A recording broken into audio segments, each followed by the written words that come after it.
thought through LinkedIn and circle? Because that statement says what? You need to shorten your circle. Your circle is too long. I have a pre-established agenda as your coach, and I'm telling you what to do.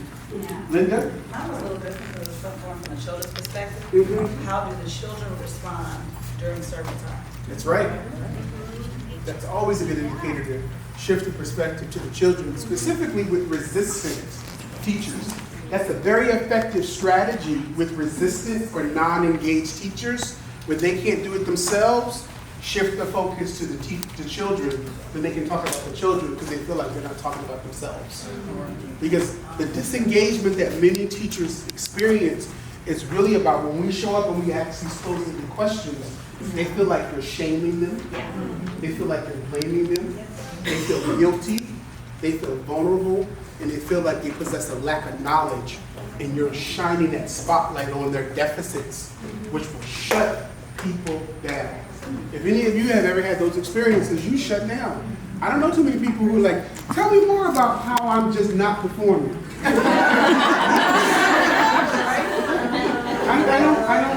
don't know those people. I don't think they really exist. So even though we're not saying those words, sometimes as a coach, closing the questions, the internalization is, you're telling me everything I'm not doing right. Your coaching is about what? It's strength-based, not evaluative.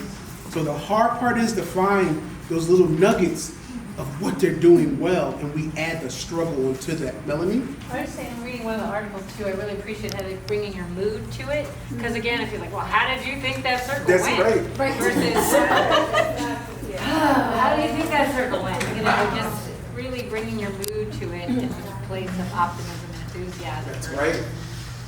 Because Frustration. mood is contagious. Yep. It is. Mood is contagious. Are you hopeless about using timeout?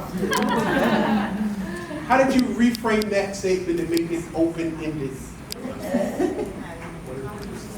How do you feel about Anybody? it? Any takers? Yes. Tell me more about the use of timeout in your classroom. Tell me more about the use of timeout. That's open-ended. All right, Dr. Spears. Anyone else? No, you get it. Gail? Well, she's giving you all my questions, so I don't. Oh, she stole them from you? Yes. Okay. Table 6, what did you come up with? Okay, I guess I'll go. How do you feel about using timeout? How do you feel about using timeout? All right. Table 3, what did you come up with? Is timeout effective for the children? Is timeout effective for the children? It is. It's closed-ended. Is that an open-ended question?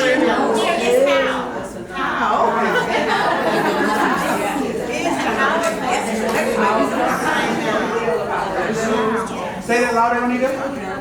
How do the children feel about timeout? Okay, how can we add something else to that? How do you think the children feel about timeout? Okay.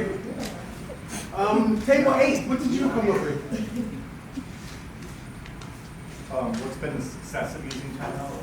Say this again. What's been the success? What's been the success? Okay. Interesting, I like that one. The success of using timeout. I would love to hear that answer. Right, does the behavior change because of timeout? I think that might be another, that would be my second or third tier question. Yeah, I wouldn't open with that question. That would be my add-on as we're continuing the conversation. So does your co-teacher understand how significant this child behavior is for you? How did you restate that and make it a question?